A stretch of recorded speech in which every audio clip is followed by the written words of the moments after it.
So I was browsing the web the other day, Chrome, memes, and on the side of my mail, I found something very interesting. It was my history of everything I've browsed in, Amazon, Guitar Center, all that stuff. And it's been tracking me. It's been looking at me, you know, Big Brother. It's been in my computer. It's looking at me. It's weird. And you can tell what a person's into just by their browse history, let alone what they're looking at Amazon or what they want to buy.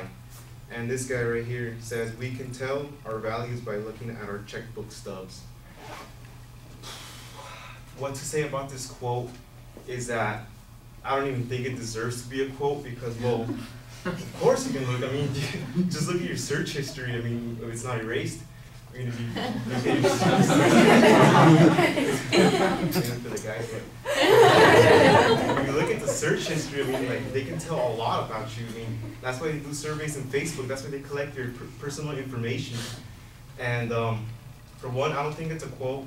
For two, of course, I mean, you can look at a person's value by what they buy. I mean, they took the time to work, get their money, and buy it themselves. I mean, of course you're gonna get it. And I think it's lazy. It shouldn't be a quote. So, I mean, it's kind of like saying humans like air. Of course, humans like the bodily aesthetics. Of course, we like to see things that are pretty. We like some good music. And I think it's lazy. And of course, you can see someone what they value by what they're buying. I mean, what was it? Like in Facebook, just by searching the things you like, liking the things you like. I mean, it just says you may like this, and it's like, oh, I do like the Black Keys. It's like, of course, like, and that's how I find like new bands or new things. And like, if you like Adidas, then how come you don't like something else? It's something that you value, of course, and you're gonna go on and buy these things. And I don't know why this guy got credit for this. Why is this entitled to this quote entitled to him? It isn't even worded very well. I mean, I've heard some quotes today that have been worded way better than this, and I feel almost ashamed that I have to do this. That I have to take the time to like speak in front of my class just for this. But you know what? It's good because it was easy.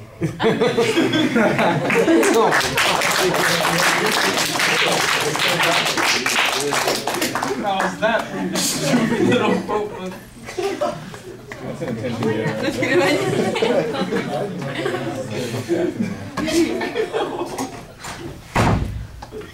Making us do this process.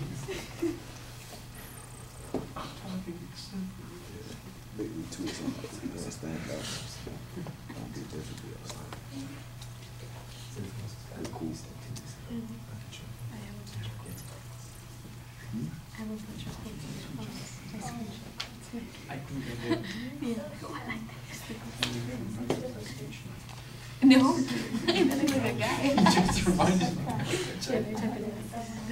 Just do it.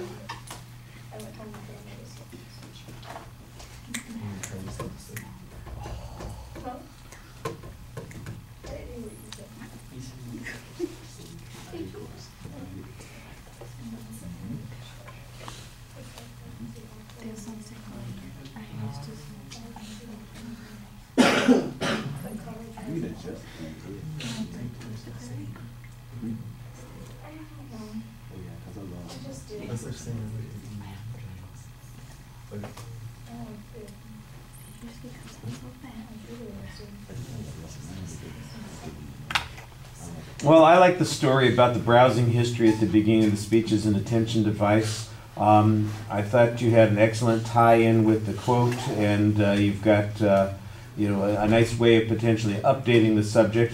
I guess you agree with the quote with extreme prejudice. Holy criminy. I don't know why it irritated you so much, but you know, that seemed to be a way that it got a reaction from the audience, and so you went with that. And sometimes that's what you need to do. You be engaged with the audience and see what they react to, and let them kind of dictate the flow of things. And I thought you did that pretty well. You do need a little bit more structure to what you're talking about, and I think the examples got a little repetitive and not very deep, but you illustrated the point pretty well. And I like that. Like I said, I do think it needs to be organized a little bit more. On presentation issues, your voice projects effectively, but there's the things that I liked most about it were that there's a lot of variety in your voice and inflection when you're emphasizing particular points, especially your disdain for the quote. It flows very smoothly. I thought that was effective. You had some good indicators and some nice descriptive gestures that show that you're also engaged. Your facial expressions convey, once again, your irritation at the quote or your reaction to the audience, and I think you look at the audience for the most part during the presentation. The one thing that I think is a little bit problematic is this might be the indication of anxiety. You start further up and talk to us, and the longer you go, the further back you get. It's almost like you're backing away from us during the presentation. So I felt pretty good about this. I'm not a little bit less certain, you know, that sort of thing. Look, backing up is fine, as long as you don't keep doing it, and that just seemed like that's what you were doing the time that you were speaking. If you back up to change your position for a moment to talk about something or reflect on it differently, and then you step forward later on, then it just looks like it's a transitional moment. But if that's the general trend, that during the presentation you move further and further back, it feels like you are retreating from us, and that, I think, is an anxiety indicator there.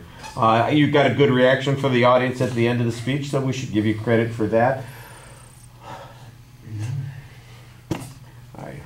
I'm not going to give you an opinion about your topic the way you went at it. You've already expressed your opinion.